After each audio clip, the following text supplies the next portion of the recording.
نحمده ونصلي على رسوله الكريم اما بعد فاعوذ باللہ من الشیطان الرجیم بسم اللہ الرحمن الرحیم۔ حضرت عبداللہ ذو البجادین رضی اللہ تعالیٰ عنہ کو ذکر کا بہت شوق تھا۔ اللہ کے نبی علیہ السلام کے دروازے پر ذکر جہری کیا کرتے تھے۔ ایک دن حضرت عمر رضی اللہ تعالیٰ عنہ نے ان کے بارے میں یہ کہہ دیا کہ یہ ریاکار ہے۔ اللہ کے نبی علیہ السلام نے فرمایا یہ ریاکار نہیں، یہ تو اواہ ہے، یعنی آہیں بھر کر رونے والا اور رقت قلب والا آدمی ہے۔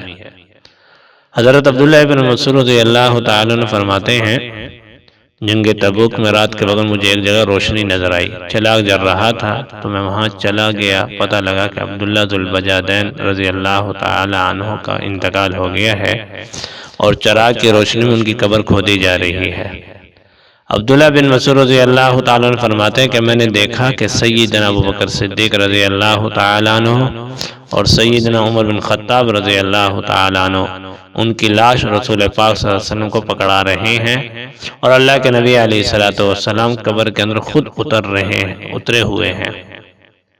آپ صلی اللہ علیہ وسلم نے اپنے مبارک ہاتھوں سے انہیں دفن کیا اور فرمایا اے اللہ میں اس سے راضی ہوں، تو بھی اس سے راضی ہو جا۔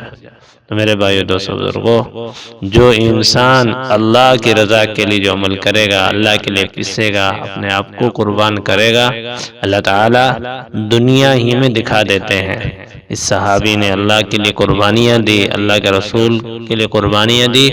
دیکھو آخری وقت میں کتنی مبارک ہستی ہے کہ آپ صلی اللہ علیہ وسلم خود ہی ان کے قبر میں اترے اور اپنے دستے مبارک سے عبداللہ کو قبر میں اتارا، اور آخر میں کیا الفاظ عطا فرما رہے ہیں؟